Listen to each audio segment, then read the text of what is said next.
Hey guys, it's JB and welcome to today's video, which I'm really excited to be sharing with you. I'm really proud to be sharing with you. Some of you watching this may have absolutely zero idea what it's about yet. So just as a quick recap, my biggest fear is my anxiety over traveling. I have this huge thing about feeling or being sick when I'm not at home, and I also really hate enclosed spaces where I'm out of control and I feel trapped, which kind of just describes an aeroplane. Or for me it does anyway, and don't even get me started on the toilets. So I've had this anxiety since I was about 15 or 16, and it used to be so severe that I wouldn't go to lectures at uni even though it was only a 10-minute bus ride away. I wouldn't go to the local town for very long. I wouldn't even be outside the house for over a certain amount of time, even if it was in my local area. And I've kind of built up from that, where I started doing trips to London for like my transition related stuff, and I would have panic attacks on the train, and it was just a nightmare. And it's something that I've been working on and really wanting to get over, and pushing myself, and by doing those things and having like genuinely the most amazingly supportive partner, aka Shaba, it's really helped me get a lot better with my anxiety, like so much better. And like even in the past 2 years I've come on a ton, and that wouldn't have been possible without Shaba, and I get a little bit of credit in this situation as well. Essentially, because of my anxiety, the biggest fear with it I have is traveling abroad on an aeroplane. Basically, because of my anxiety, Shaba and I have not gone on a holiday, just the two of us, abroad. We've been somewhere in the UK, and we went on the work trip to Denmark together last year, but we've not been on holiday somewhere like voluntarily abroad. Let's get on a plane and go somewhere sunny and do something cool. We've not done it. I really wanted to, but like I felt like my anxiety was stopping me, and Shaba has been desperate to for years. So this year it was like, okay, come on, let's do it. Let's go on holiday. I'm gonna face my biggest fear and let's have a good time. So a while back we booked a holiday for the 4th to the 9th of June to Sicily. We booked a villa, we rented a car, we did the flights and everything, arranged travel to the airports, you know, we had it all in place. And like as it was getting closer, I was getting more and more anxious. I want to say like acting a bit strange, like in the build up to going places, and particularly because this was the first time we've been going abroad together, just the two of us and stuff, and it was the first time in a while, and it was a 3-hour flight, which for me feels very, very long, and it was causing me like stress. I started acting a bit strange in the build up. I get quite grumpy and I don't want to eat certain things, and I won't eat out. I'll only eat like home food and stuff. And then came flight day. My wonderful dad drove us to the airport, and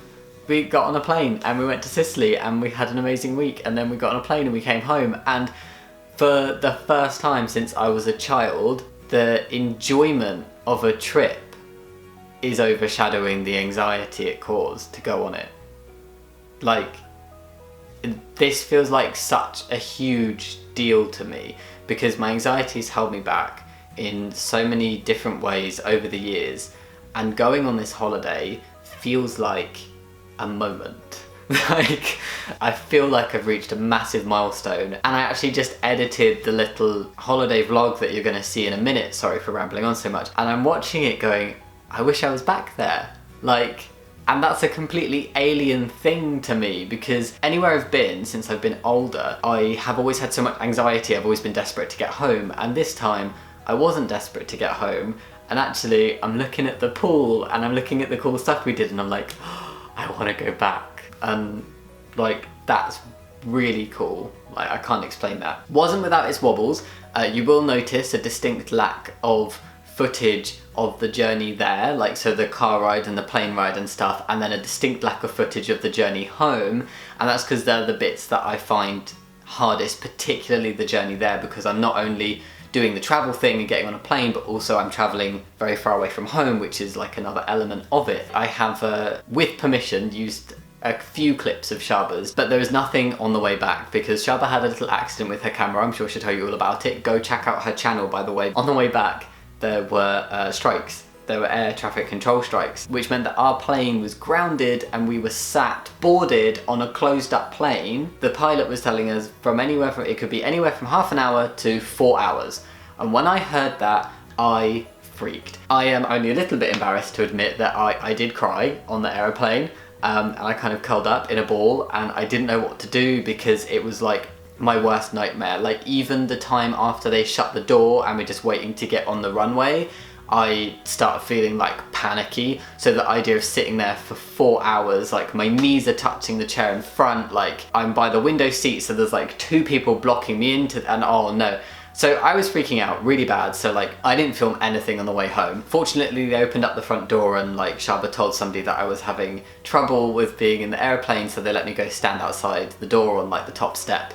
I just stood there for like an hour and a half until they said we were ready to go. Thought I was gonna puke the whole time. But anyway, it was all good. We got home like 3 hours later than we were supposed to, but it's not tarnished it for me. Like in the moment, I was like, oh my God, I'm never gonna want to fly again, because what if this happens again? But then like afterwards, I was just like, yeah, but it doesn't take away the amazing week we just had and the amazing thing that I've just achieved in terms of my anxiety. And I dealt with it. It's fine. Like, okay, it sucked. It sucked and I don't want to do it again, but now I know that I'd be able to cope with it. Not so sure how I'd be able to cope with it without Shaba. Like, I think the next step, with not traveling abroad, but like going somewhere by myself. Like, I can't even go to London by myself on the train, and I might potentially have to soon, and that's like, so yeah, the idea of doing stuff by myself is even worse. Anyway, I am so sorry, I have talked too much. I literally just wanted this to be like a minute intro to be like, hi guys, I went on holiday and it's amazing because I have really bad anxiety over stuff like that and I managed to battle it and it didn't stop me from enjoying my holiday, blah blah blah. Here, go watch this video. That's what I wanted to do, but I didn't, I've just rambled. But yes, I faced my biggest fear and I loved it. Yeah, so much more seems possible in my world now, and it was just amazing. Here is a holiday vlog, and yeah, I'm gonna say goodbye now and it will just leave at the end of the vlog. Thank you for watching, and I will see you next time. Much love, and thank you for all your support, because I have made videos about my anxiety before and you guys are always so lovely and supportive, so thank you for that. Yeah, all the love. Bye! Well, not quite. Enjoy the vlog!